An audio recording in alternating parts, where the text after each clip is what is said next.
The holidays mean more travel, more shopping, more time online, and more personal info in more places that could expose you more to identity theft. But LifeLock monitors millions of data points per second. If your identity is stolen, our US-based restoration specialists will fix it, guaranteed, or your money back. Don't face drained accounts, fraudulent loans, or financial losses alone. Get more holiday fun and less holiday worry with LifeLock. Save up to 40% your first year. Visit lifelock.com/podcast. Terms apply. Welcome to our ugly home.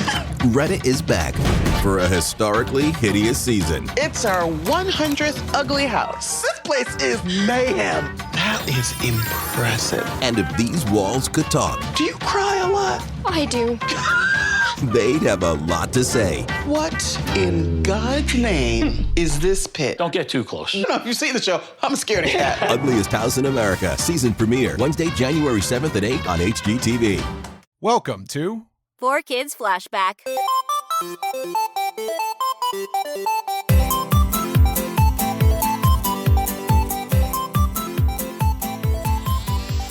Hello and welcome to 4Kids Flashback. My name is Tara Sands and I'm joined by Steve Yurko. Once in a while, I like to remind you guys why Steve and I are hosting this podcast where we go behind the scenes of the company 4Kids. I actually worked there. I was a voice actor there, in case, we have new listeners. And Steve, you have some pretty good credentials. Well, I watched a lot of television as a kid. Exactly. You were the target demographic for these Yes. shows. And then when I wasn't the target demographic, I was still tuning in long after I should You're have. hate watching some of these shows. But that's the thing. You got the good and the bad with me. But I don't carry much resentment anymore. That would be pretty sad if I did. Well, and I should also say Steve is now, and I always tell people this, I brag about you all the time. I say Steve is a very celebrated storyboard artist and he works over at Rick and Morty, so he understands the animation industry from the other side now, which I think is a really cool. I bragged about you recently. I was at a convention with the Rick and Morty actors and I was like, I know Steve Yurko. Ian and oh my God. Well, they didn't know you either, so I've never really I haven't really formally met them. So I know that's what they said because they were bummed that they hadn't met you. But I was like, I know at the holiday party, I'll look out for them all. Please do. They're so sweet. Yeah. So okay, and so I bragged about you, and I even wore a shirt in your honor today. And Tara's wearing a Bluth's Frozen Banana Stand T-shirt. And does it have the tag? What's the tagline? There's there? always money in the banana stand. So once in a while on this podcast, Steve will say, "There's always money in the banana stand," and I never know if our audience is getting that, but it's a line from Arrested Development. So, yeah. And that has layers to it too. But I didn't realize I say it so much. So now you don't say it that much. But no, you don't. But I appreciated it so much. And you're the first person I met who said it in the wild. You know what I mean? So I took a mental note of it. Oh, really? Wow. Yeah. So sorry. If you haven't watched Arrested Development, stop what you're doing and go watch that. I also have another question for you, Steve. What is the difference between a cosplay and a costume? Since we're, full disclosure, I don't know when this will air, but we recorded around Halloween. Hold on. I'm going to ask an expert real quick. Okay. Do you mind answering a question for us? Steve has a special guest. I didn't realize we were going to get to involve a special guest in this. What would you say is the difference between a costume and a cosplay? Welcome, Vero, to the show. Sorry. A cosplay is an intentional recreation of a character or whatever, but like a costume is... Okay, cosplay is costume role play. So if you're doing the actual part of playing the character along with it, I think they can be used interchangeably, but I would, in my mind, a cosplay is like more intentional. Like when you're cosplaying, you kind of have to get into character. You kind of have to ham it up a little bit. You're walking around a convention. People are recognizing you. They want you to do something familiar. As opposed to like a costume, it's like you show up at a Halloween party. And you're just doing it for candy. Yeah. Okay. Or candy. Yeah. Okay. Okay. Thank Thank you. Thank you, Thank Vero. you so much. That was a great Okay, answer. I was curious. Yeah, I was curious. Yes, for a professional, now they're going back to working on their cosplay. Perfect. Yeah, I was wondering because during Halloween, I almost said to people, "Great cosplay," and then I realized, oh no, it's a costume today. Mm-hmm. Speaking of Halloween and costumes and all that, my costume for Halloween this year wound up being very 4Kids centric without necessarily purposefully being 4Kids centric. Oh, wait, can I guess? My guess is that you were a character from Funky Cops. I was kidding. Yeah, and I was the hit of the party. Everyone knew exactly who you were. Okay, what were you? I went to the theme of this Halloween party was we were encouraged to dress up as characters from Pokémon, more so of the first season, that only appeared in one episode. So one-off characters. Oh my gosh, yes. I wonder if anyone was any of my characters. Okay, so. Someone was. What? Who? I forget her name. Give me a second. Okay, I love the specificity of this party. And I'm a Yeah, little like- upset I didn't get an invite. That's how we freaking roll. But I'll find out who. Oh yeah, Melanie. Do you remember Melanie? Yeah. That was the very first character I ever played on Pokemon. And Because one of it's my also, just some trivia, I was there playing Melanie, which was why I got hired to be Bulbasaur and Oddish, because they just happened to be in that episode. And they didn't know they were recurring characters. So they were like, try this, try I that. don't know if I've heard this story from you. You I probably tell it told in- it on panels and interviews. stuff. Yeah. Yeah. Yeah, I think that. Yeah, I think Melanie was the one Terra character there for Very sure. cool. Okay, so what were you? I was dressed up as Damien, who was the original owner of Ash's Charizard, who emotionally abused him and left him Oh my God. left him alone in the woods, saying he would come back, and he didn't. Wow. Now, as somebody, when's the last time you really watched season 1 of Pokemon? Like, did you recognize who people were? Yes, there were some I'd be stumped on at first, but then I'm like, no, I know this. Give me a second. I know someone was dressed up as like the circus trainer for Mr. Mime. Oh yeah, I remember and that was outfit. one. I'm like, no, this someone. There was a Megan character. I don't know if you remember the ghost that appeared on the shore. Vaguely, yeah. You know. Okay. But there was one, Vero, speaking of it, dressed up as Tyra, who was a biker. And Oh yeah, I think remember that. Bulbapedia says it's you, but it's not you. No, that's actually something I need to get corrected. Yeah. Yeah. Because I was psyched and I was like, oh, I'm gonna have to tell Tara. But then I listened to it. And I'm like, no. No. I worked my little magic there. And I mean, we're I had to doing our admit to it. best. I had to admit to another guest there who is someone I know and acts, but I'm like, yeah, I'm a bit of a voice acting nerd. I not like I was bragging. I'm like looking at my feet. I'm like, I kind of can recognize voice actors as soon as I hear them. You know? Well, it's amazing. Like, I recently sent some clips out to people, and increasingly, because we're really getting down, we've solved a lot of those mysteries, but we're getting down to the nitty gritty where like the actors themselves can't tell if it's them. Like, I got a note back, like, I think that's so-and-so. It could be me. I don't think it is, but it might be. Like, it's crazy. And all this, I've gotten better at updating things on IMDb, but recently, a video game I did years ago, a new company, it's the character, I can't say, NDAs, I can't really say anything about it, but the character is coming back, and I had never checked if it had been attributed to me on IMDb.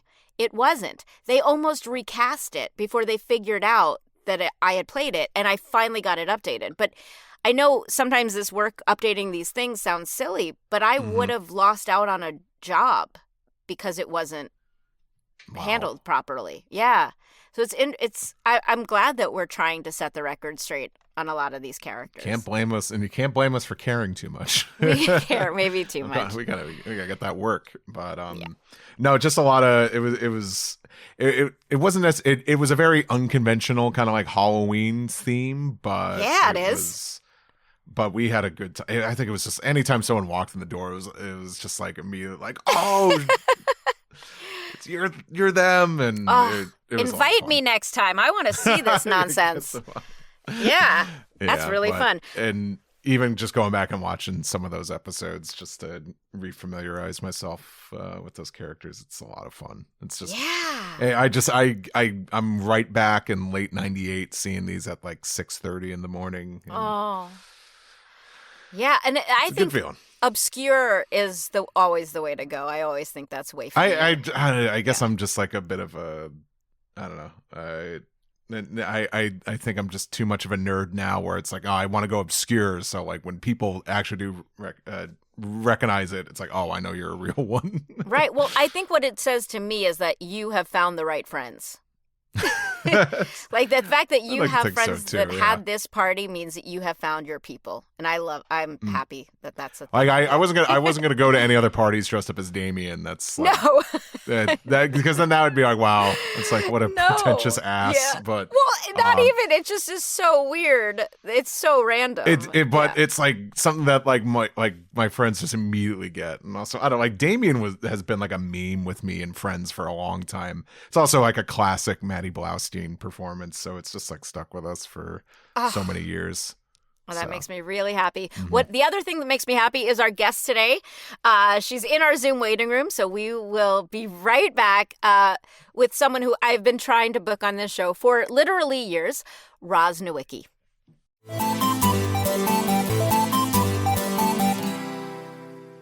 Welcome to the show, Roz Nowicki. I am so excited to have Roz on for many reasons. Roz worked at 4Kids from 2001 to 2012, doing things like licensing, marketing, consumer products, promotions, strategy, creative development.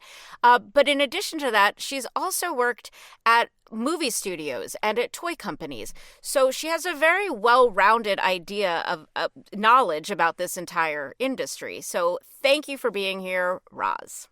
Such a pleasure to be here. Thanks for asking. You are a tough person to book. I know you're running all around the world we'll get into what you're doing now, but I'd love to know how you landed that job at 4Kids in the first place. Well, it's kind of funny. I was at Universal Studios at the time, and they were going through a downsizing, which studios do. They compress and decompress depending on the slate they have. And at the time, I had been at Universal Studios for about 8 years. And I was looking for a new opportunity. And I was also very open to moving because my kids were quite young at the time, very young. And so for me to make a move at that point seemed to make sense. 4Kids was on fire at that time. It wasn't even called 4Kids at the time. They had some of the top properties. They were in Fast Company, 3 years standing, I think, with Pokémon was obviously the big one there. And so for me, they were one of the targets and one of the areas I was interested in. So I sent my information in and ended up meeting with Al Kahn and at the time, Susan Eisner, who I don't know if you've ever reached out to, but she was also somebody that was there before me. And we hit it off and had some interviews. And the next thing I knew, I was starting well before I was ready to start. It was like they wanted me to come immediately because they were launching a new brand called Yu-Gi-Oh. Oh, it was right at that time. Right. Yep.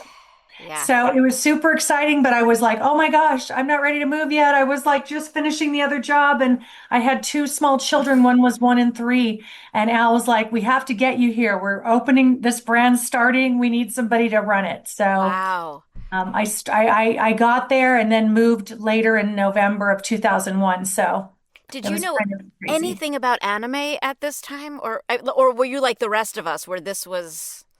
You know, anime was new to me. That was my first thing in anime. But when I worked at Universal and Disney, I'd worked in animation and really was very familiar with that and had done things when I was at Disney or Universal and understood that concept. But when it came to true anime, I wasn't. When it came to fandom, I kind of got that whole thing because I worked on the Hercules and Xena franchise, which at that point, too, from a live action TV perspective, had a crazy fan base, very rabid, very dedicated. So I did kind of get that whole idea because I think that a lot of that transferred into how the fans feel about anime, that passion. And Yeah. So you get this job. And was it initially because you did do so many things there, but was it initially a licensing job that you? It was initially VP of Marketing and Consumer Products for Yu-Gi-Oh! So it was very specifically Yu-Gi-Oh! It was very clear that we were trying to build the fences around the different brands because obviously they had Pokemon and they wanted to make sure that there wasn't any kind of conflict of interest, if you will, with the different brands. And eventually we didn't have Pokemon anymore. But at the time it was very delicate. And so it was very important that we created that ring fence or whatever you want to call it.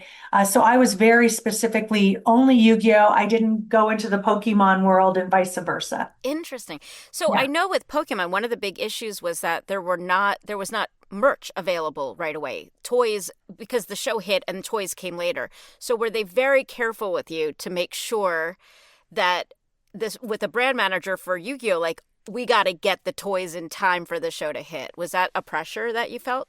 Well, the good thing and bad thing, right? You're following on the heels of Pokemon. So Pokemon immediately, not many people believed in it. It was coming in. Nobody really heard about it. There were positive, negative. So it was chasing it. So here you walk into Yu-Gi-Oh! And you're like, well, it's just another, you got a tiger by the tail here. You've got another great opportunity. So you got to get ahead of it this time. But you also want to be careful with it. And you don't want it to shoot to such a degree that all of a sudden, the harder, the faster you climb, the harder you fall. Right. It's that kind of thing. Yeah. So for us coming into Yu-Gi-Oh, we were also trying to be super careful. We saw it was older than Pokemon. We saw it as, the next phase. After you got from Yu-Gi-Oh, you went to Pokemon. I mean, after you got from Pokemon, went to Yu-Gi-Oh, and then following that, you ended up with, with Magic the Gathering as an example. So it was kind of that, that compendium of growth as you got older. You could follow the kid, right? So for us with Yu-Gi-Oh, we started and tried to be a little restrained in how we licensed it. So it wasn't going to be like one of those that faded too fast. Yeah. And learning from Pokemon, we did see that happen when you're chasing and you're licensing the heck out of something and you have all that product out there. And then at some point it starts to decline. And what you really want to do is extend the time frame and have it as long as you can. Yeah.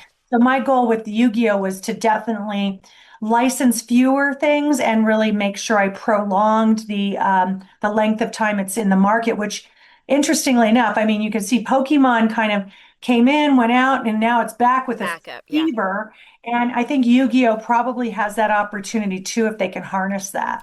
I think so too. I think a lot of that would involve going back to season 1. And really revisiting what built it. Why are you laughing? The origin story of Yami Yugi, right? Get the new kids in. It's just targeting people my age with income. That's the goal now. That's always good goal. that you have some income, right? Yeah. Thank God.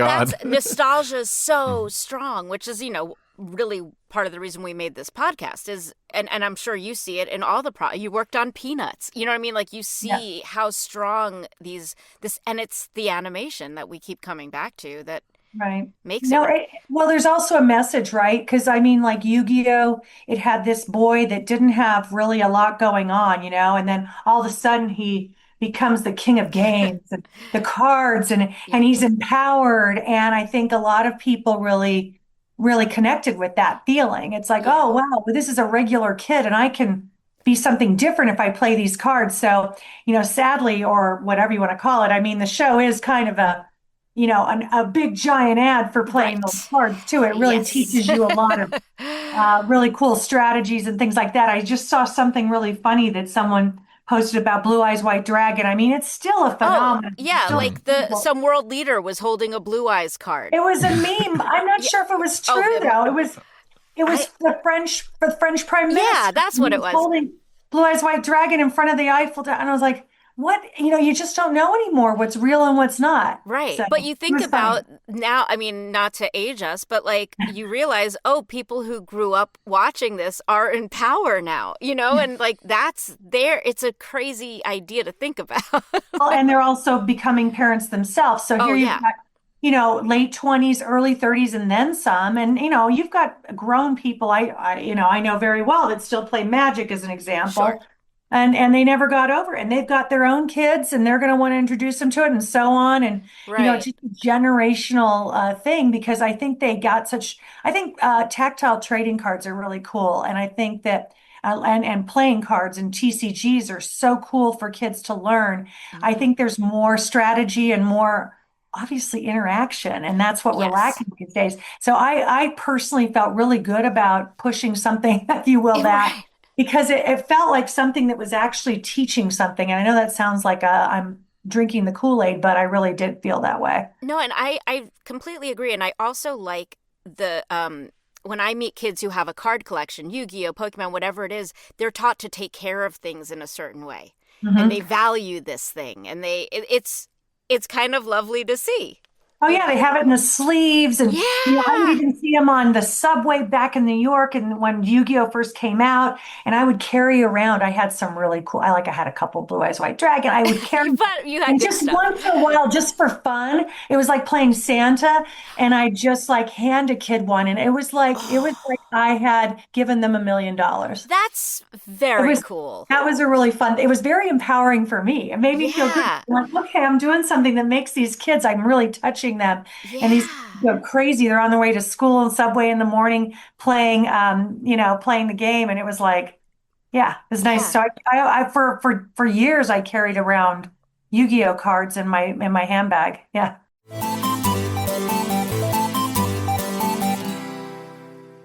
Hey guys, Tara Sands here. I have some upcoming convention appearances, and I'd love to meet you all in person.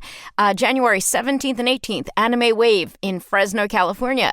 January 24th, 25th, the Cards and More Tour PokeCon in Portland, Oregon. January 30th through February 1st, Anime Town in Greenville, South Carolina. March 28th, 29th, Syracuse Collectors Con in Syracuse, New York. June 6th and 7th, Lilac City Comic Con in Spokane, Washington. June 26th through 28th, Planet Funk Con in Davenport, Iowa. And I have a ton more that will be announced soon. So if you can make it out, come say hi. See you soon. So good, so good, so good. New year, new gear. Thousands of fresh active styles are at Nordstrom Rack stores now. Save on top brands like Nike, Puma, and Free People, starting at just $35. How did I not know Rack has Adidas? There's always something new. Plus, join the Nordy Club to shop new arrivals first, unlock exclusive discounts, and more. Great brands, great prices. That's why you Rack. So you were in the Uptown office then? I was in both. I Okay. started in the Uptown office, which was right near Central Park, and everyone used to go, "Oh, for lunch, you probably head out that way." Oh, no, no, no. We were working way too hard to leisurely stroll through Central Park. And then we moved down to 23rd Street, which I believe is where the company still resides to this day. Sort of. Konami is still there. Konami, who owns Yu-Gi-Oh, but it's obviously, it's not for kids. But yes, Konami's in that same space.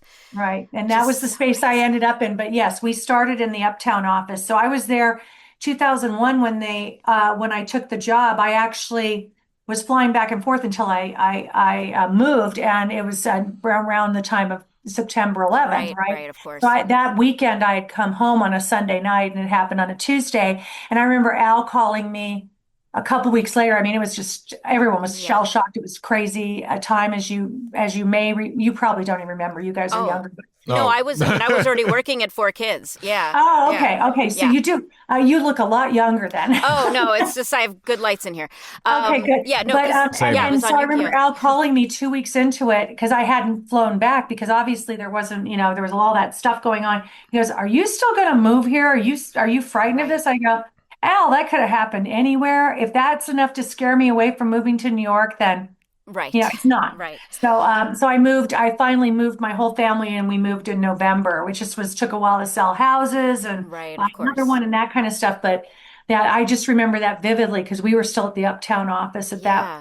I mean, my 9/11 memories are so tied into 4Kids because I was there all week, recording, and it's so tied into that day for me, which is so. Oh, it's amazing because I was on the phone literally the next day, and Al was rallying everybody to put together like care packages for the people that were down and trying to do the rescue and efforts and things like that down there. So it it was surreal because I was on the phone at that point with all these people because I had flown back because I made a deal until I moved. I'd come back and forth like every other week, especially with the kids. So that was that was the first sign of when Al started his fund for the firemen, because it really started in 9/11 when he started looking at that. So that's how long he's been involved in those kinds of philanthropic. That's pretty great. And Steve, there was a show, maybe you'll remember more than I will, which show that actually had to change the animation because there was something similar to a tower,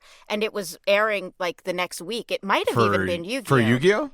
I thought it was either Yu-Gi-Oh or another 4Kids property, but they had There's something where buildings were coming down, and I'm trying to. It's an episode of Pokemon got pulled. Maybe it was that then. Yeah, I knew something had to, because it was just too close and obviously horrible. I know our listeners know better than I do, and they'll tell me exactly what. I'm sure you'll get some text or whatever.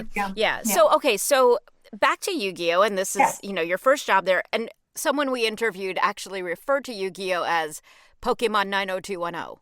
So you're dealing with like the graduated Pokemon audience, maybe, but you also have to be really cognizant that there's little kids watching the show and that there's, this show is not ready-made for Saturday morning cartoons with all the editing and what's the word I'm looking for? There were what they called BS&P standards. Yes, that was what I was trying to remember. And so you had to go through all that. And with Kids WB, who was airing it the first time, I mean, they really went through things with a fine-tooth comb. Don't get started on One Piece because that's a whole set.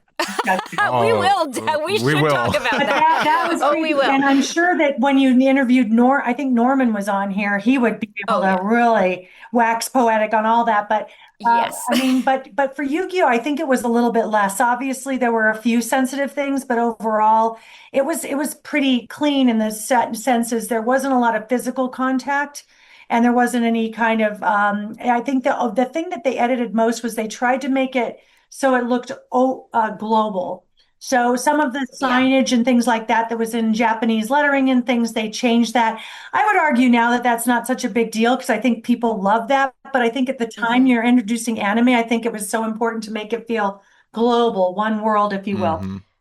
It would also help them to sell it to other countries because it was ready to go. Yeah, it was ready to go from a visual perspective, and then all they really had to do was dub it. And we would obviously adapt the English version. And I'm sure Norman told you, though, the trick was the lip flap to not make it look like a silly Japanese, like, Godzilla Mothra kind of thing, right? So you want to try to match it all up so it looked like they're really saying the words, because I think it was super important that it wasn't taken like we cared about that. Yeah, we did a ton of rewrites in the booth on the fly. And the secret is when they have masks on, nobody can see the lips anymore. That was about, but it's the best. Sure. But that was, you had to do that because if the lip flap didn't match, I know you were in the booth probably like jockeying around. It was no easy task. And I'm sure for you, it was like, oh my God, Tara, the patience you must have had, because that is a tedious process, is to do voiceover work on things like that. So I came down and saw a few sessions multiple times, and that's crazy. But I think that we took a great care in that. So I think the biggest part of the rotoscoping was really more of the signage. So Yu-Gi-Oh was a little bit easier in that way. When you get to some of the other brands and trying to put it in kids programming and the connects and the fist fighting and things like that's where it really got a little bit crazy. So I think with Yu-Gi-Oh! It's a little bit different, even though it was a slightly older demo than Pokemon and certain 90210. I wouldn't have called it that, but I guess that makes sense. But it was we truly saw it as that next level when kids were kind of ready to move on to a more sophisticated card game experience. They could go to Yu-Gi-Oh! But it was also scalable. So if they wanted to watch the show, they could watch it for the cards and for the excitement. But it was really deep, actually. Yeah. Dig right into it. So as an older kid, you get a lot more out of it. But as a younger kid, you still have stuff that made you interested. So totally. I think that's why Yu-Gi-Oh! Was such a cool show, because it gave. Yeah, it worked on both levels like that. Yeah. So were you part of the decision to make the back of the cards different? So I don't know if you remember The this. front Again, of it the was a cards. long time ago. It's back of the front of the I think the cards. back of the cards, that's already a Japanese The thing, back of the but- cards were pretty established. I think Yeah. the front, I remember discussions on this, and I wouldn't necessarily say I'm part of the decision. I think there are a lot of things that were decided because they were worried about the commercialization to kids, and there's a lot of course, challenges internationally in particular, and now domestically. I think it's become a global thing. It's like to influence kids to buy things. So I think there was a real uh, movement, if you will, to make those changes. Otherwise, somebody would have tried to make them for us. So we were trying to be Right. ahead of the curve because we were going to get called out for being commercial as it was. I mean, when you're airing a show and then you're selling the exact thing that's in the show to kids, it's a very delicate thing. And nowadays, I'm not sure you could even balance that, except for usually you try to have the show out first, which is one of the reasons why you probably saw a little bit of a delay there too, because in certain European countries, they're even more hardcore on this in terms of trying not to commercialize things to kids. Right. So you have the show air for quite a period of time before you commercialize it, so it's not feeling like you're just driving sales. Oh, that's an interesting point. Yeah, they call them the kid vid rules. And I mean, honestly, because of streaming, a lot of those rules are out the window. So it's on them to kind of police themselves. Yeah, streaming, all bets are off. I mean, it's like, but when you had broadcast and stuff like that, and then there were regulations as to advertising within it, on either end of it, and then of course with the actual product. So like when we had the dual disc, that was a perfect example of something that was exactly a replica of what was in the show. Now the show had already been airing for a while. It took a while to get it right. I mean, Mattel did I don't know if I could say it's kick-ass. Yeah, sure. And it was an amazing product. They sold well over 1 million. It got like an internal award at Mattel for one of the best products. Oh, wow. And it was pretty phenomenal. And the thing came out, it was like unheard of. People like $40, that dual disc, but it did a lot. I mean, if you remember the initial one, and then they did a couple versions after, and then they promotionally priced it at some point. But at Toys R Us at the time when it was like still available out there, things like that, it was just like breakthrough, this thing. But it took a lot, and we sold it with cards, which is unheard of too sometimes. And it was just one of those things that it was like, lightning in a jar. And we were super excited to be able to do that because kids wanted to be Yami Yugi, wanted to be Yu-Gi-Oh, wanted to have a dual disc, wanted to play the cards. And we were basically, the things that we're selling were exactly what they wanted, were ways that they could do exactly what he does in the show. Right. And they loved Kaiba too and everything else. But let's face it, Yugi was like the big star there. But there are a lot of fans for all the other characters too. Yeah. So when you're working with a toy company, for instance, what is that process like? Is it more you coming up with the ideas like, hey guys, we'd love to make an actual dual disc, or are they sending prototypes and coming up? And I know there's like certain characters that sell better, like we learned this with Pokémon. Yeah. So what is the toy collaboration like? Well, up until this day, it's really basically the same. I mean, let's just say we already are working with Mattel at this point, they all have already viewed the episodes. They have hardcore fans within their organization already that are into it.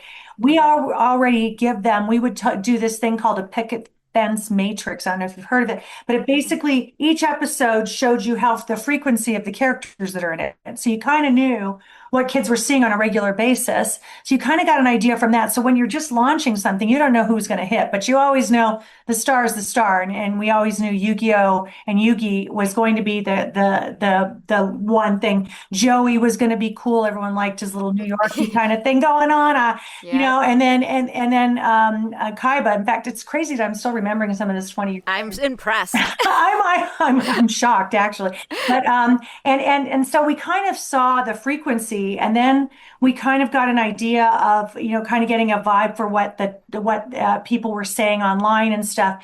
And then they created a line list, and seeing like, okay, here's Yugi, here's Joey, here's whatever, and you have 6 figures, and then what's the big star in the in the cards. And it was like, well, Blue Eyes White Dragon. So that was obviously going to be those figures. And the projectiles were always cool because it's like, you had the flames coming out and everything. And those would create really cool toys. So I think it was a combination, back to your original question of how you develop that line. It was really about leaning into us as the marketing / CP people and also the production team, seeing what was coming out, and then having the toy company, which is why you license. They know the toys.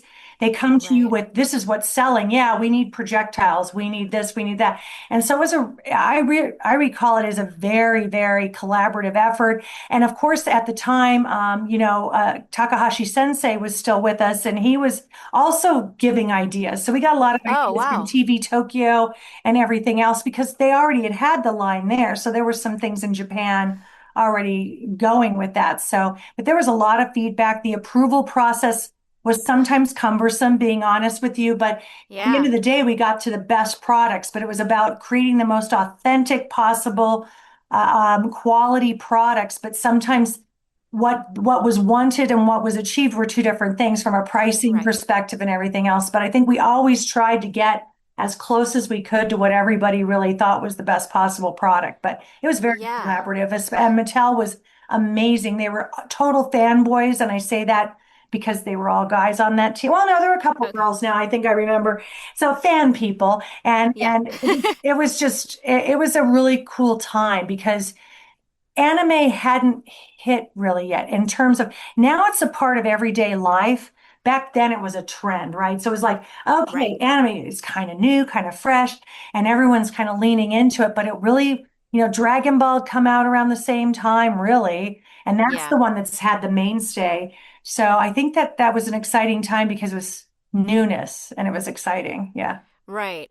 You made me think of two things. There's a new pair of Joey sneakers. They just did a collab with a big sneaker company. Like, that's how insane this is, that it's still happening. Joey hasn't been on the show for years. I know. And I think we used to get kind of grief for it, because I remember he had a slight New York inflection. Oh, real New York. Yeah, it was pretty New York. And I remember at sometimes there were people, it's either love or hate. I thought it was so cool. I think, and I know Norman thought it was cool. I mean, obviously, we're all sitting there in New York going, "What's wrong with the New York accent? Nobody has to have a New York accent." It was very funny how we used to hear, because fans have varying opinions of everything. Oh, and they'll tell you. Yeah, they'll let you know. So you mentioned the Japanese team, and I hadn't even thought about the fact that those toys were already out. So you kind of had a blueprint.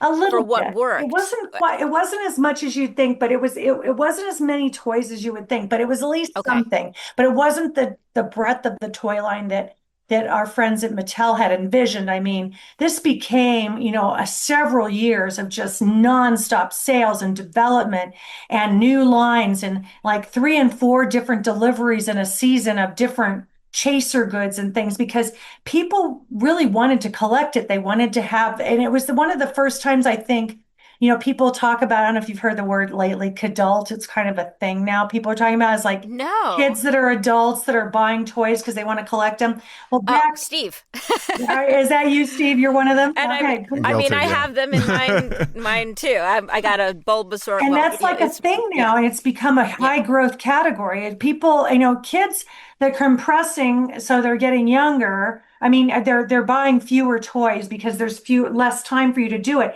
But then as you come to adults, you want to buy and collect again, and that's what's happening. Yeah. So anyway, going back to the original like Yu-Gi-Oh things that we did, that was one of the first times I bet Mattel's ever really seen a toy line that was not just selling to like really young kids. This was selling to boys and girls that had already outgrown maybe playing with action figures, but they were just posing them. And I think, and the dual disc, I would bet you a lot of money, not a lot because I don't have a, but I would bet you money that half of them were just sat there and were just like display cases versus anybody actually playing with them. And I sign them at conventions, and sometimes they're people's original dual disc. Yeah. I mean, in the box. Yeah, those things incredible. I wish kills me. You know how much Tara. I just have the room for all my collectibles, so something had to give. But I did have a lot of the cards at one time. But yeah.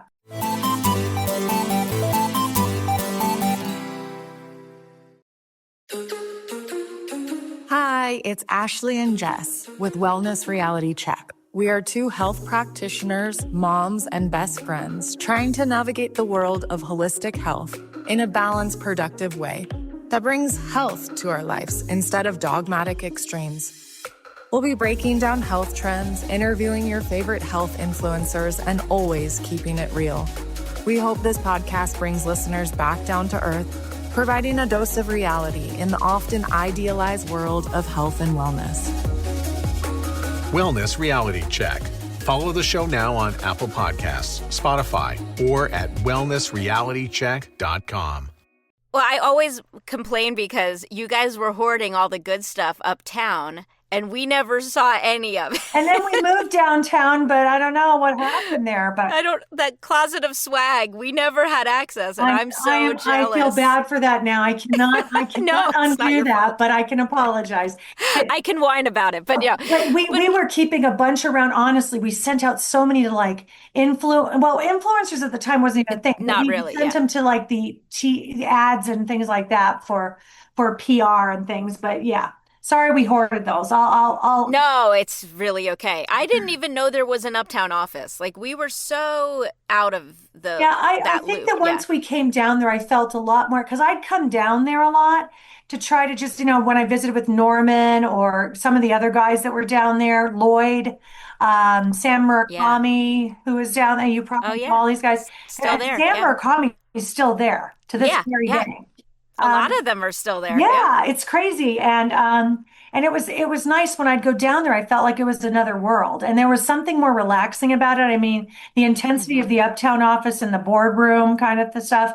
And when I'd go down there, I felt like there was just that creative vibe going on. It was kind of cool. And we didn't have that uptown. It was truly office space, which was then raised. And now it's become a 50-story hotel. So the building we were in, no longer. Wow, I didn't know that. Yeah. So how often were you actually talking with the Japanese team? I'd love to know, pretty much weekly. You mentioned the sensei. Okay. Yeah, pretty much regularly. The sensei, I'd only met him a few times. They kept him.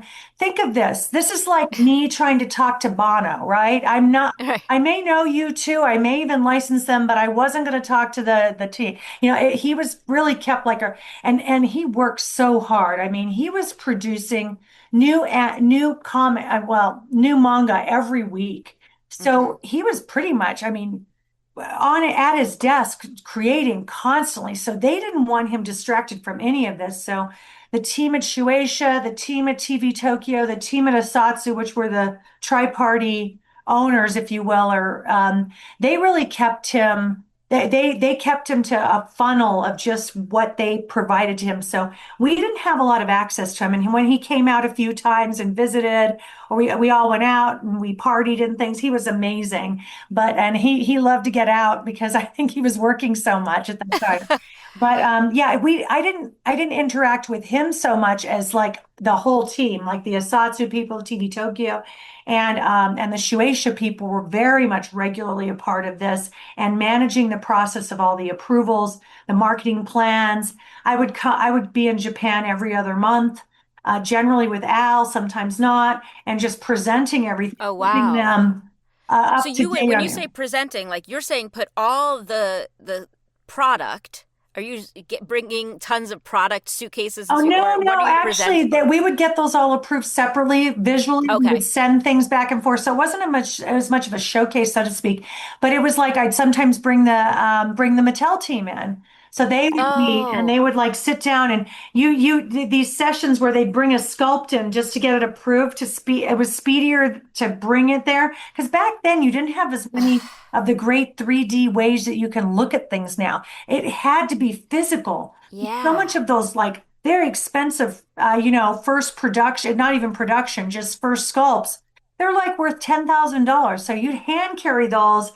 With kid gloves, usually a Mattel person would come and I swear we'd be in a room looking at the same figure for it seemed like 30 minutes on one, just, making comments to make those adjustments real time because it was going so well and the sales were so fast. We just had to keep up with the demand. So that became almost a regular occurrence where the Mattel team would come in and do real time like edits and sculpts on things in order to come back was something they could finalize. So it was an incredible time. You should be so lucky, as chasing something is much better than you chasing it. And it was definitely one of those things that just took off and super exciting. What a cool first project to work on there. And then do you remember what the next thing that they assigned you to was? I think that, well, we worked a little bit on Kinnikuman, which we ended up naming Ultimate Muscle, which had, and interesting, because that really goes to when I was talking earlier about the connects and the reacts, that was truly more violent, right? It was a wrestling show. And so that was something that was met with a lot of rotoscoping, a lot of adjustments, because you couldn't show the reacts and all of that. And, and I think it was very irreverent. It was super fun. I think with a lot of things with 4Kids, it was before their time. And you could say this thing when we talk about 100%. Yeah. Because I think that trying to shoehorn a show that is meant for a broader audience to a kids programming, it was a mistake. I think Yu-Gi-Oh obviously passed that test. It was something that was different. It had that scalability. But when you look at something like Kinnikuman, that was huge wrestling, you could say it's WWE, but anime style, and it had some really weird characters in it. Like, I remember the toilet. I forgot what they called it. I forgot. Wash Hollywood Me. It was Bowl. Hollywood Bowl. There was, Good. And Steve, you are a wealth of knowledge. You're very quiet. He's recently rewatched it too. It's fresh. And that was super fun. But I'm looking at that now, and I see this brand called Skibbity toilet, which you guys know with the online. Yeah. And I go, there it is again. Another thing where 4Kids 20 years ago was already on top of the toilet. Yeah. Well, I look at Funky Cops. I think if they had done Funky Cops as an Adult Swim show, it could have been amazing. Oh, it was my good. God, I forgot about that. Yes. Yeah. That was we thought it was super fun too. I think as adults, we all thought it was so good. It's just, as Al used to say this, it's so crazy, it just might work. That was one of his favorite quotes. Well, the shame of a lot of this stuff is these shows were vehicles to sell toys. So a show like Viva Pinata, which I think is great, the video game wasn't doing well, so the show ended. That was really cool too. When you look at how they farmed and everything, and you look at some of the things that were going on today. I mean, I don't think Animal Crossing and some of those other things were really happening then. Some of those farming games that were happening, again, I think ahead of its time. There's been a lot of stuff about pinatas. I thought the names were fun. Obviously, the candy relationship probably didn't sit as well with families. I think you had a kids game on an Xbox platform that wasn't really resonating with family audiences. So a lot of things. I think Microsoft really wanted to make Xbox a broader family audience kind of tool. And I think now they've actually said, screw it. We're about gamers. It's not, we're not going to get the kiddies on this. Let's let Nintendo take that share of the market, and we'll lean into what we're really good at. So I think there were a lot of things. I think that, again, they were ahead of their time. We were doing things with Crash Bandicoot and all these other things for a bit too, but we never really ended up with product. But I think that I think that Microsoft was a great partner. It just was, I think everybody had the right intentions. It just wasn't the right timing. It just didn't work. Yeah. And it's such a shame, because you guys probably did feel pressure to sell the toys, which is like there's certain shows like Tama and Friends or Fighting Foodons, or there's a few shows that our fans ask, why was there no merch for this? And it's it didn't work. Yeah, it didn't work. And that's what happened with Viva Pinata. I mean, we came out, I know I still have them. They're probably worth money, I guess. I never really thought about it. I think it's the Burger King. We had a promotion. So we had the toys, and they had they were the cutest things in the world. And I've seen since then a lot of different things came out, because it's that surprise inside. And now you see everything like LOL surprise as an example. I mean, again, that's something, unboxing videos, a play pattern that we were way ahead of the game on, I thought, in a lot of ways. And I thought, Viva Pinata, we just weren't really able to get the merchandise going. The game never really took off. The TV series never really got the ratings, but it was so clever, and they came up with such fun names, and that was one of our first shows that we did literally from scratch, like from nothing. That came from the video game, and I think that was something that the guys in production and the women really thought was super fun, because otherwise we were just I mean, it's still challenging to adapt things from other countries, but this was completely original. Yeah. And we also did Turtles, which was original, but it was based on the original Turtles too. But Right. at least that was an original part of it, which was another super fun one to work on. We were on So you fire. went from Ultimate Muscle to TMNT. Yeah. So let me just finish on Ultimate Muscle before I Oh, forget. of course. 'Cause I And know then there's also, don't forget One Piece. Oh my, Steve won't forget. Trust me, I don't. He's in One Piece encyclopedia. So with Ultimate Muscle, I do have some toys. Someone had kept something, and there's still Japanese writing on the toys. So were some of the toys a collaboration with the Japanese team? We never got the toys going, so I think some of those toys. Oh, those came are in. only Japanese. Yeah. Yeah, we never got anything going that I'm aware of. I'm trying to remember.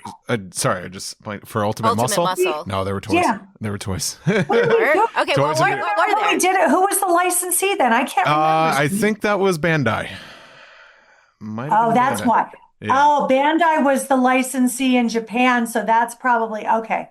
That's probably So how there it were happened. toys, but not not Yeah. kids made. But they were toys. imports, Oh, yeah, interesting. from what I remember. Yeah. Mhm. Yeah, we didn't get a licensee for that, and they distributed them here. But yeah, the Ultimate Muscle stuff was super fun.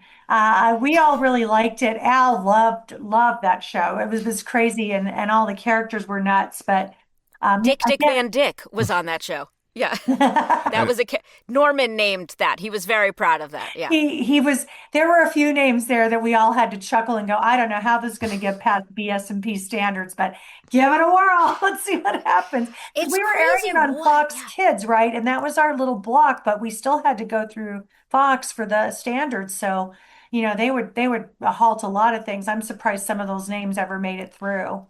I'm shocked. Like, there must have been certain people in standards and practices who were very easy and ones that were tough, and they must have figured out like what day what person worked. I don't know how.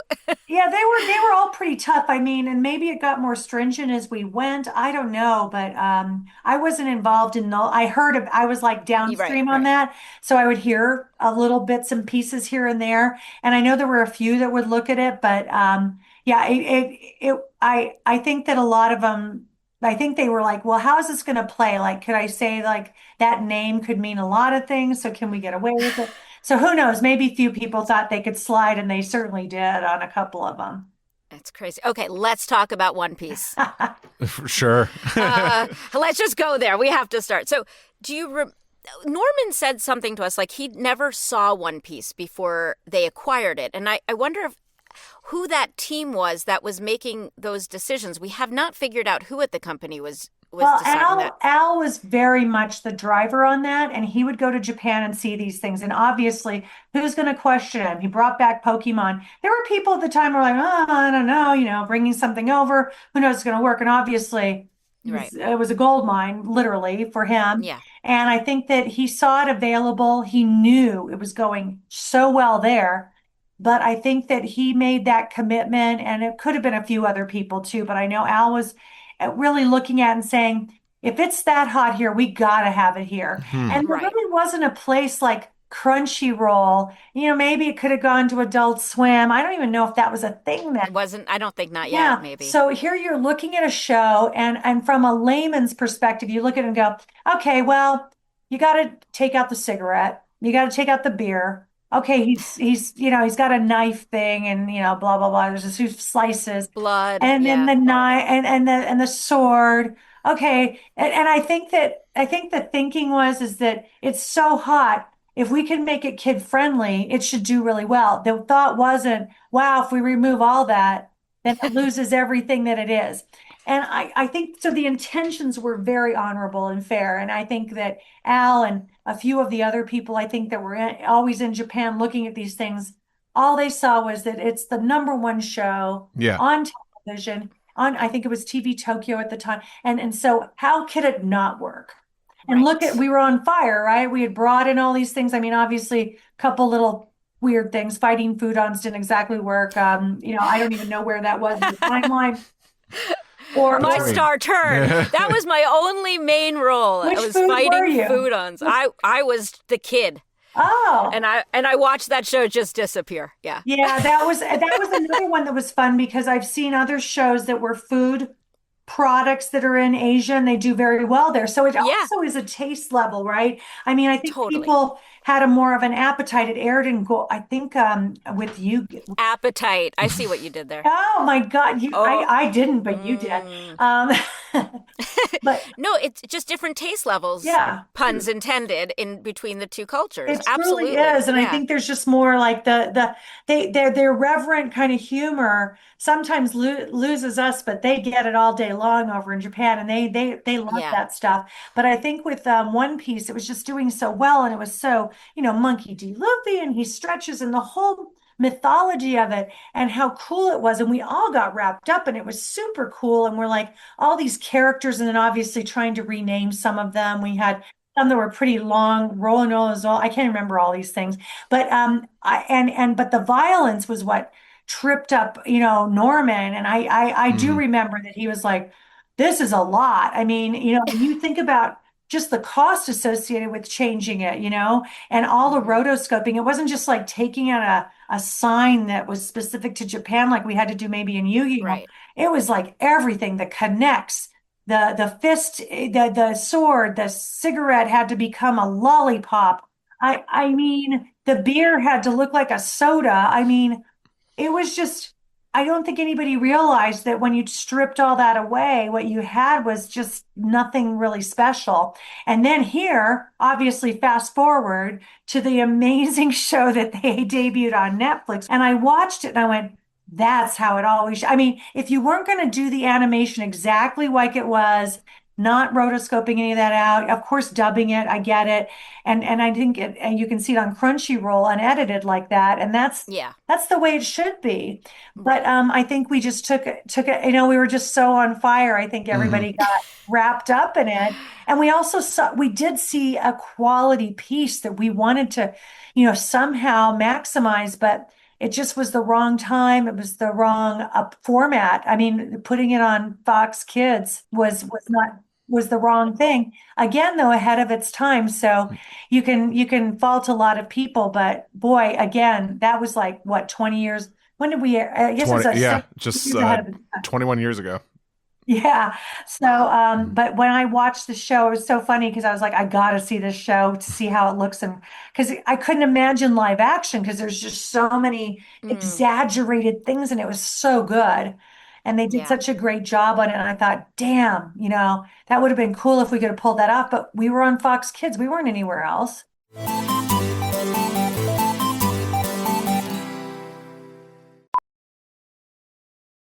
This message may be shocking to many millennials. If you are one, you might want to sit down. Right now, loads of people are searching the following on Depop: low-rise jeans, halter top, velour tracksuit, puka shell necklace, disc belt. You likely placed these in the dark of your closet in 2004, never to be seen again. But if you can find it in yourself to dust them off, there are a lot of people who will give you money for them. Sell on Depop, where taste recognizes taste. Ford Blue Cruise hands-free highway driving takes the work out of being behind the wheel, allowing you to relax and reconnect, while also staying in control. Enjoy the drive in Blue Cruise-enabled vehicles like the F-150, Explorer, and Mustang Mach-E. Available feature on equipped vehicles. Terms apply. Does not replace safe driving. See Ford.com/Blue Cruise for more details. I mean, even hardcore One Piece fans like that live action version, which is when Steve liked it, which is how I know it's good. Yeah.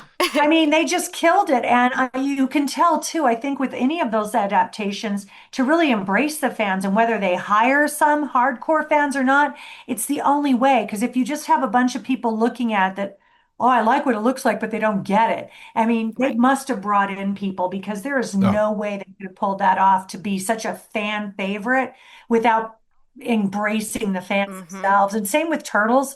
Turtles had hardcore fans. I remember when we had it for a while and then we sold the rights that we had to Nickelodeon, who now still has it to this day. And I remember they asked me for my words of advice besides the transition. I said, just make sure you hire a few really hardcore fans that get it and you run things by them because you're going to get tripped up. If you do something and they don't like it, they're not going to like it. It's going to trickle down. And I know you want to bring in 5-year-olds, but you're not going to get that chance if you don't embrace your 35-year-old fans at this time, you know? So, that's such a good point. That's so interesting because I believe you're one of the first people to talk about that fan base. And during the 4Kids time, I feel like no one was really aware of it until they started their website and started hearing the backlash. We got a lot of backlash.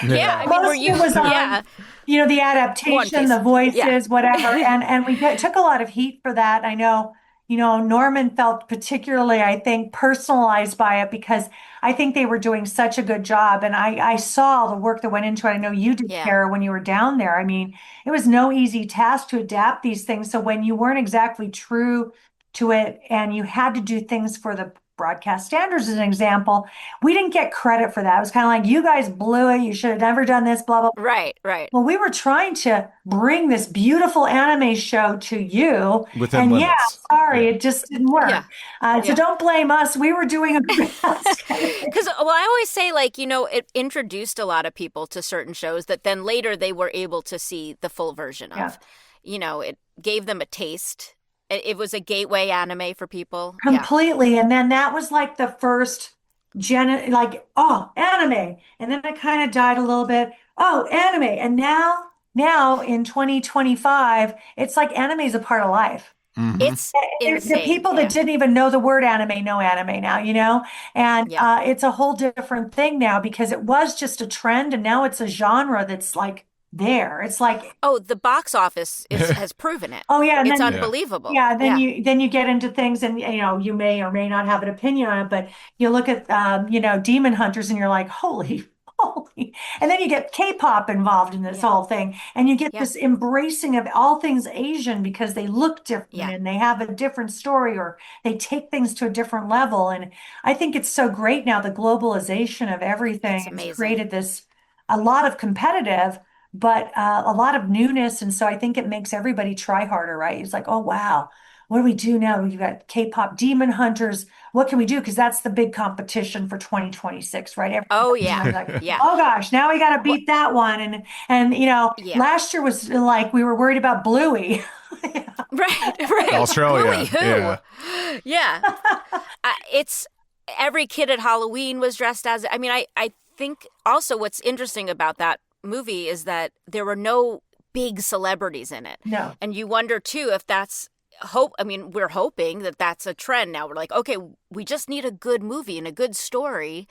And instead of just spending the money on the cast or spending the money on a celebrity, but if you don't have a good story, who cares? Nobody cares. And I think, way back when I remember there's a big memo, and I think it was Jeffrey Katzenberg. I'm dating myself. He's back at Disney, and he wrote this memo that everybody went crazy in Hollywood. He was basically saying, why get celebrities if we can't give the people the story they want? And it dates back, if you want to look it up, it was some big thing back in, I want to date myself, 87, 88. And it made a lot of headlines because I think a lot of talent agents were like, screw you. We don't get my talent, right? And it was like, but his thing was, I don't have to. I can bring in people that are unknown, like Bette Midler or Nick Nolte when they did whatever that Beverly Hills movie. Right, at that time, time. Or I'll bring in a Tom Cruise who's a virtual unknown and make him a celebrity in Cocktail. And that's the kind of thing. It's like, but think about the story first. Yeah. And that was something that resonated with me. Obviously, I still remember to this day. And that was even longer than 4Kids ago. But I thought that was so true. Just make it a great story first. The rest will follow. Yeah. Well, I like that in Japan they revere their writers. And we don't do that the same way here. And we should. You know, I think a lot of people, the joke in Hollywood is always like, oh, he's just the writer.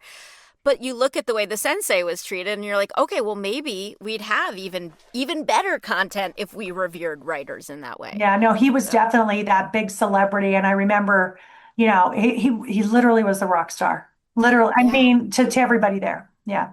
That's so cool. That's Were cool. there any, just, so we don't keep you forever, were there any toys or like crazy licensing deals you did at the time that really stand out as like either funny or perfect or bad or whatever they were? Look, the dual disc there's unquestionably, that was the big thing that we did, right? And in terms of some of the more unusual things, I mean, we did do a lot of things, but it wasn't necessarily anime, but it was with Winx Club. And I think I was really super proud of that too, because we had licensed it to Mattel and we had a really beautiful toy line. Unfortunately, Mattel decided to do Barbie fairies about the year after that, so they had wings too. So that went to a screeching halt. That was sad memories that I had that I thought had a lot of potential. It's still a brand to this day too. They've just come out with another several versions of it.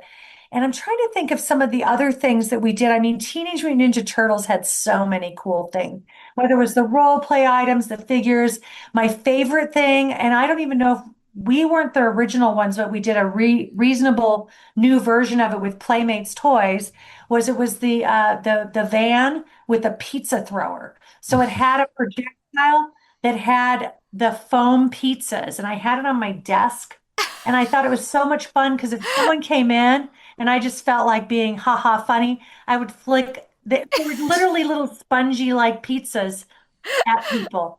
And that was kind of that was probably one of my favorite things. Anything with her projectile ended up on my desk and became a kind of a weapon, but it was just kind of a joke. Because you know what? And when you're doing this kind of stuff, you got to have fun. So for me, toys that made sense were the one I was like a grown-up kid myself. My kids would come in like they were 5 and 6 and 7, when growing up, and they just thought the mom goes to work and all she does is play with toys. Right. That's all I had in my office. But that was one that I really, really had fun with. I mean, I think Turtles had some really great stuff, certainly Yu-Gi-Oh! And then some of the girls' properties were really fun to have around as well, some of the brands. But that actually segues perfectly into my next question. Sure. The network and 4Kids made a big shift at a certain point to make more girls content. How did that change your job at all? Because again, that's a very different demographic. Or I mean, and you also have to think about, how do we keep their brothers in the room watching? Like, how did that affect your decision? Yeah, that was a programming challenge, being honest with you. For me, just making a transition for an alternate demographic wasn't as challenging from a CP marketing perspective. The network had a bigger problem of trying to sell that and keeping an audience from one to the other. So they would look at things that would kind of retain a joint audience before it went right to boys as it got later in the block. So that would be something that probably someone in the programming side could answer better. For us, though, from a marketing perspective, I think we were just like, all you do is flip it over and you look at the girls' business. And I had, worked on some girls' stuff at Disney anyway. So for me, it wasn't a big transition. In fact, for me, going in and managing Yu-Gi-Oh! Was actually more of a transition for me because when I was at a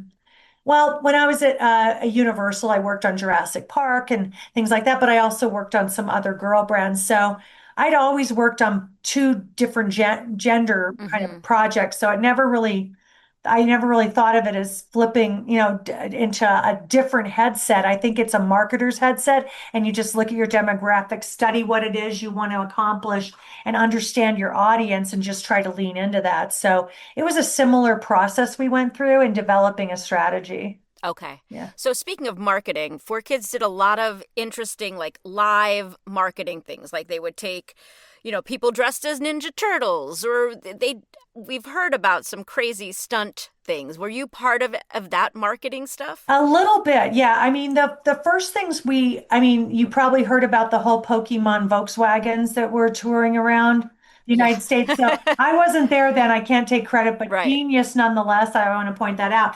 And then we did something where we took the Turtles on a cross the country tour, and we used a webcam. At the time, this was all kind of breakthrough, right? This was physically bringing the Turtles to college games because we knew we had that second bite at the apple because we were coming out with that second version in the 90s, but they came out in the 80s. So we had college boys that were huge Turtles fans. So we went to college games and football games and like would go to the stadiums and do that. And then we'd also do things that were more philanthropic, like go to a children's hospital as an example, and do something for little kids. So we did that for one whole summer, and we toured these across, and we had dressed up characters, and we had the van, and we had the webcam. So we got a lot of mileage out of, oh my God, that was a pun. Yes, I didn't mean it, but then it came out that way. Well You're done. really good at this.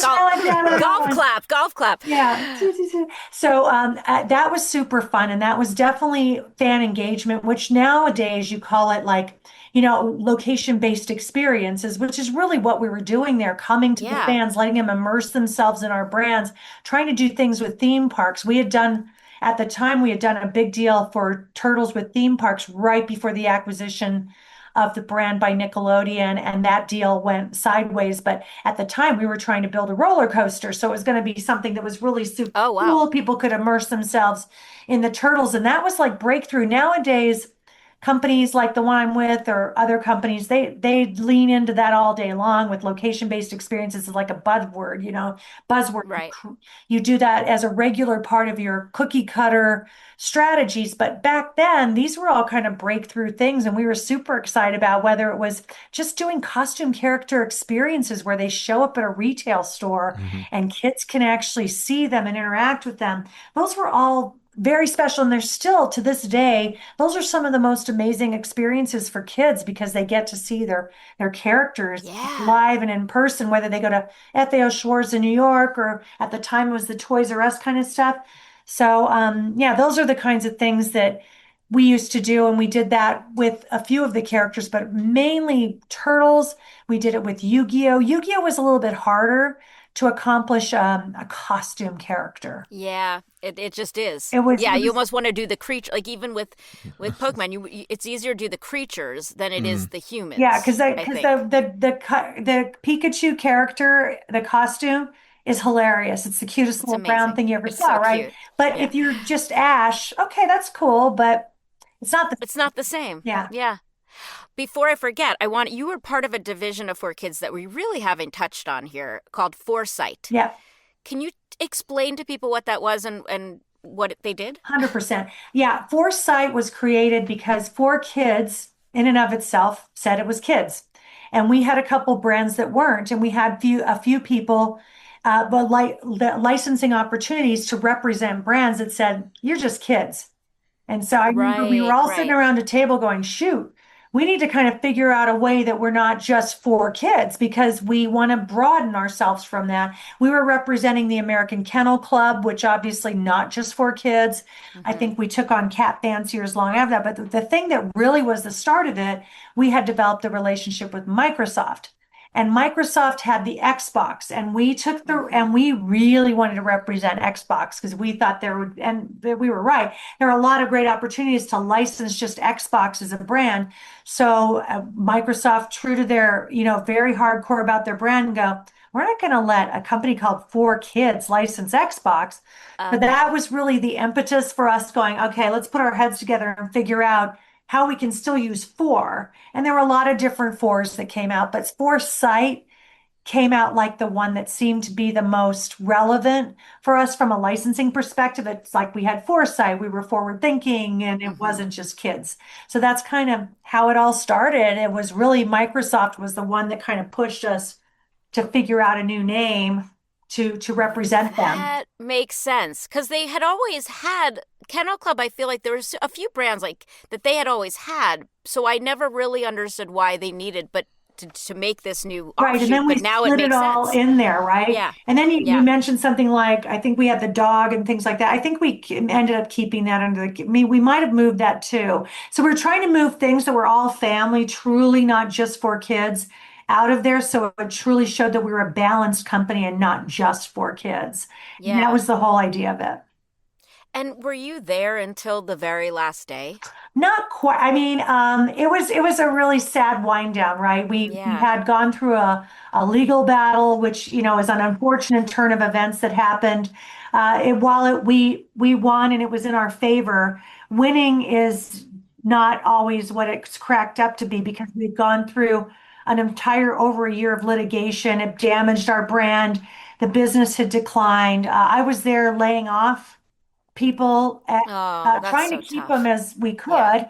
But every week I had to figure out how to lay off because we just couldn't keep that payroll while we were still fighting a legal battle. And even when we won, the damage was done, right? So Right. at the end of the day, I was one of there were a couple people that stayed. I had the opportunity to stay, and I just decided to move on. I think there's something, you go through all that. It was a chapter in my life. It was 12 years, basically, Yeah. almost 12. And then the litigation took a lot of it out of all of us. And it was also just once the findings were there and it was exposed as to what had really happened, it was really a sad commentary on what people will do for money. Yeah. I mean, when you're there as an artist or an actor, you forget that there's this business component. And at the end of the day, this is all greed and business. Yeah. Unfortunately, that's what's making the decisions and not the artistic content and not your amazing licensing or, it's bigger than that in this yucky way. Yeah, I don't know how it else was to just say an it. Yeah. ugly ending. And then, we had the board members taking control.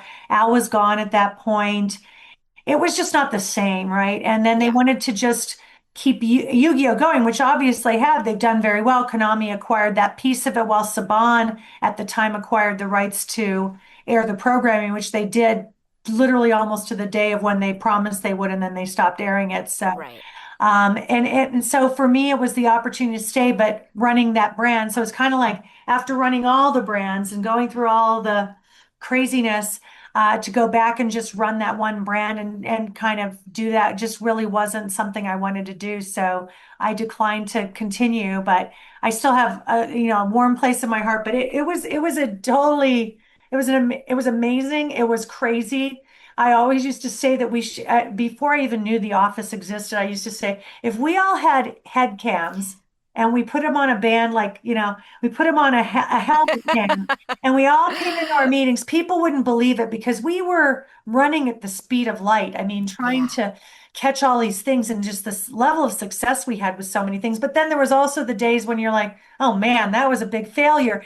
And it was just, would have been I think we would have been a bigger draw than The Office would have been, to for people to really get inside and all the craziness. Yeah, it was fun. One of my favorite things I learned on this podcast was with Waldo Cabrera, talking about him hiring all of his cousins and relatives to just sign purchase orders, like to sign the paperwork, because it was coming in so fast and furious. He had so many cousins. In fact, when I moved, he had the biggest family, and he's a very successful doc maker, I think. And he's a newsman. He's doing some good stuff. Reporter. But I remember when I started there, Wally, we called him Waldo. We called him Wally. He had literally, I was like, that's his cousin, that's his niece. And one of them, when I moved there, I needed somebody to take care of my 1-year-old while I was working during the day. And I can't remember her name now, but it was one of his cousins who I hired as a babysitter. So Wally. Oh, I love this. I love that so much.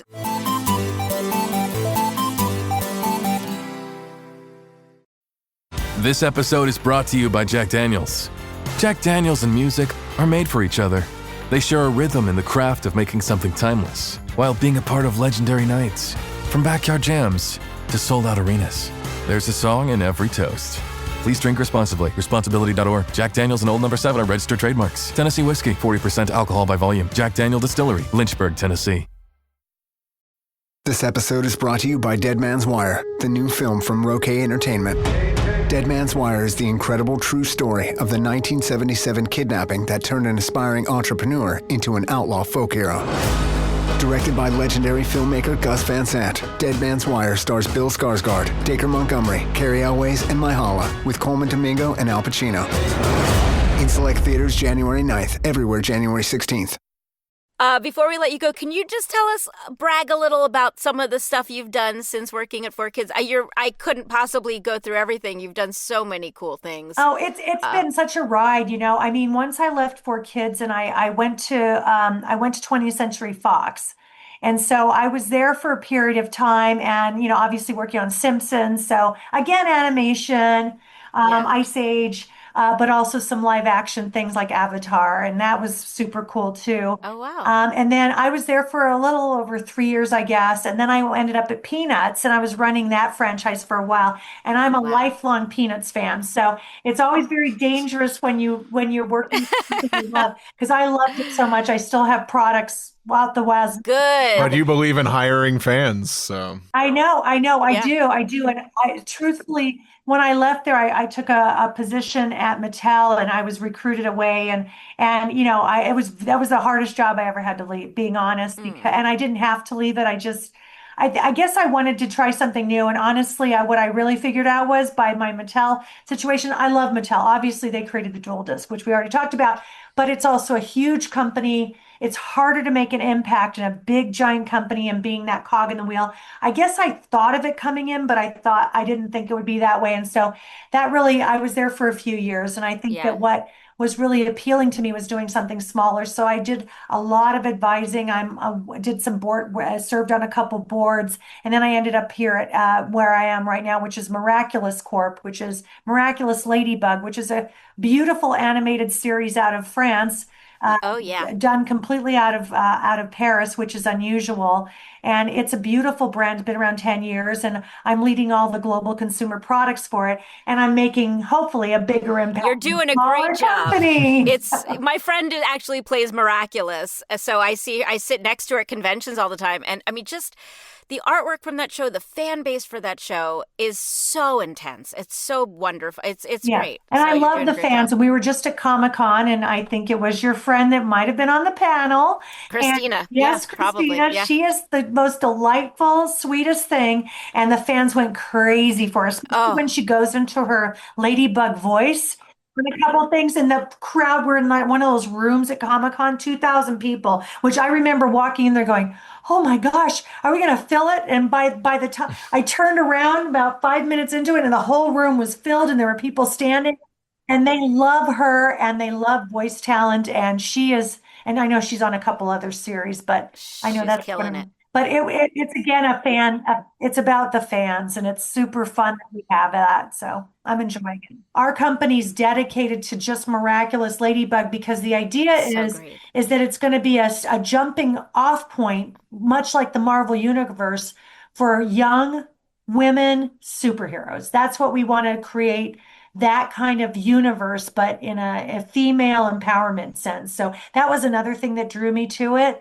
Is that really taking that to the next level, and having Ladybug be the start of it. And plus the animation's so beautiful, the music, the voice talent, as we talked about. So it's all really good. So I'm enjoying it, because it is a chance for me to actually take something that's 10 years old and kind of refresh it. It didn't maybe need all that, but I think every 10 years, I know I require a zhuzhing up after every 5 years, at least figuring out where I am in my life. So this brand, 10 years old, it's super fun. What I love about Ladybug too is it works on different levels. Like I knew a 5-year-old who was watching, and her teenage sister loved watching it, and her mom didn't mind watching it. And I think any brand or show, because it appeals to multi-generations. Right. And then their brother doesn't mind watching Right, it. because you've got the action for the brother. You've got that also action for the younger girl. You've got the romance for the older girls, right? You've got even the moms probably like that. I mean, how many girls I run into that have a crush on Adrian or Cat Noir. Right. And it's super fun that you have something that's scalable. And I remember the same thing with SpongeBob. I'd watch it with my kids, and I'd laugh at things, and they'd look, when they were little, and they'd look at me like, why is she laughing? And then now they're older, my kids in their 20s, and they're like, oh yeah, I get it now. And so that's a good show. That's the magic, is when you have something you can co-watch, and you can take something with you as you get older. I think Bluey does that. There's co-watching there, and it's quality. And it goes back to what I was saying earlier. It's like, it's about the story. So if you can create those depth of characters that can scale, and you create great storylines, you can hold your audience and from 0 to 100, right? Yeah. And I think that's the secret. And I think some of these things, the way they write them these days, they're trying to talk to an audience that's almost, they're not getting it. They're like, oh, let's just get a 5-year-old, and it doesn't have to be as sophisticated. It just has to be this dumbed down stuff. And those aren't the lasting things you're going to have. No, there's a reason things stick around. No, Roz, this has been so great. I love that I learned the word cadult. That goes with toyetic. That's another word. Oh yeah, there's another one. Kidult and toyetic are big. Yeah. No, this has been so informative. I'm sure that our listeners are going to have follow-up questions, so I will email you and annoy you with follow-up questions. I won't be annoyed. But just don't ask why we had to do all that editing. It just I know. Oh, no, we already took care of that. We've done it so many 80 episodes. Please do not blame us. Yeah. So thank you. Oh, you're so welcome. It's such a pleasure to meet you both, Steve and Tara. Thank you so much for your time too.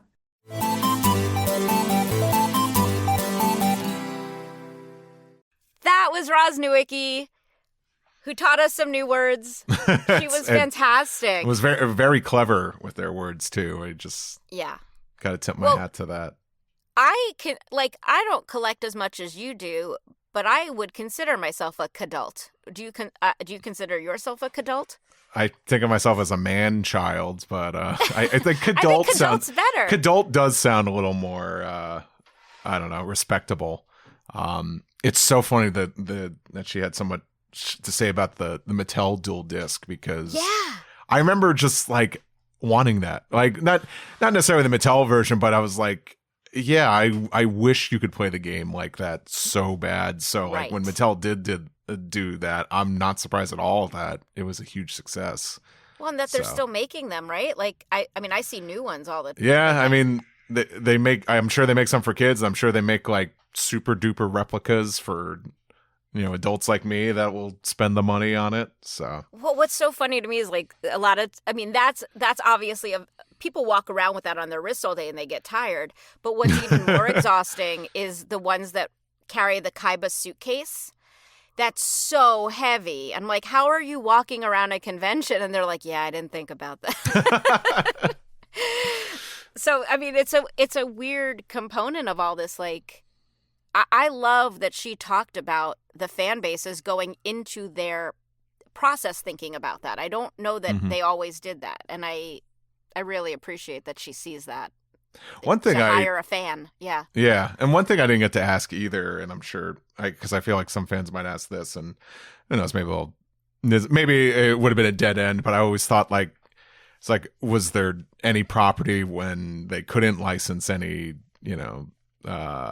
toy lines or anything like that led to just like a brand kind of dying on the vine? But I feel like it's more of a, because like, Mew Mew Power is one of the biggest kind of rumored things. Like, oh, they couldn't get a toy line. That's why it failed. I think it's rate. I think a lot of these shows, it was ratings. Like that was most important. Yeah. I mean, but then you go back to what she said about Ultimate Muscle, that was Bandai. So they didn't make anything for that. So maybe that was the same situation as Mew Mew. Yeah. Like maybe, just that's my guess. Because Mattel and... Yeah. I mean, it came already with an attached licensor. So... Yeah, that could have been it. Yeah, because it felt like that with, Kinnikuman. There was Mattel stuff with One Piece, but I think there was still like Bandai was handling games and the card game they did at the time. So, but so I not accidentally. I've been collecting Bulbasaur cards, and now I have a card only collection. Just now? No, yeah, pretty recently. So I started with the Topps cards. That was my collection, and then I was like, I should just get all the Bulbasaur cards. Big mistake. And then, so I was just doing like the regular Nintendo cards, and then I was like, that were the ones that we see mostly, and then I was like, oh, I should do those card-ass cards, which every time I read it, I giggle like a child because it's a card ass title. Yeah. So now I just placed a whole order for those. It's bad. Everyone needs it's a really hobby. Bad. It's bad. No, I didn't mean to start this. Well, I have friends that do the TCG mobile game, and even that, I'm like, yeah, it's fun, but I am not putting money into that. No, I've heard it's great, but yeah, I can't do it. I'm like, if I'm going to put money into it, I'd rather have the real cards. Yeah, well, you and I both like having things. We certainly do. We do. And, I'm not proud of that, but I like things. Yeah. And since we recorded, I've moved and still unpacking things. I'm like, ooh, I think I own too many things. Yeah, I mean, did you downsize it all in the move or not really? Did you, no, get actually, you can get rid of I anything. did. I've gotten rid of some stuff, and it's funny. I even sold some stuff online, and the few times it was very positive experiences. But I think I moved into a bigger place, but still a shared space. So I'm still trying to figure out where things are going to go. But even it's gonna get. I don't know. There was a whole debacle about me keeping a Nintendo Wii U box since 2014. The box. Yeah, the box. I and see. Okay, yeah. And I really, I had my reasons for keeping it, but I don't think they're good ones. Yeah, that's fair. I was just it's a nice looking box, and I have good memories. I'm like, it's a box. Or you can use the box, I guess, if it's a function. Yeah, and I wasn't going to use it, so I just. I don't know if I've talked about this on the podcast, but I recently sold my Pez collection of many, many years. That's right. And I think that's why I knew I was selling it. I mean, it was over 1,000 pieces. It was crazy. I think that's why I started the card collection, because I was like, well, it won't take up as much room because cards don't take up space. You conquered Pez. It was time to just start anew. It's bad. Well, you guys, I know this has been a long one. Thank you so much for listening. Thanks to Roz Nowicki, who really, I'm just very grateful she took the time to talk to us. Steve, it was great to see your face. Like always, good to hear from Tara. In case we haven't said it before, we will. Catch you next time. 4Kids Flashback is a production of Maji Media, hosted by Tara Sands and Steve Yurko. Producers are Zach Logan, Tara Sands, and Steve Yurko. For more information, go to 4kidsflashback.com. That is the number 4. And if you worked at 4Kids and have a story you want to share, please email us at 4kidsflashback@gmail.com. You can find us on social media at 4Kids Flashback, and to listen early and ad-free, head to patreon.com/4kidsflashback. For podcast merchandise, find links on our website and Linktree. As they say on every podcast, if you liked this show, please subscribe, rate, and review, and tell your friends, or 4. If you want to check out other Maji Media podcasts, go to maji.media. Thanks for listening.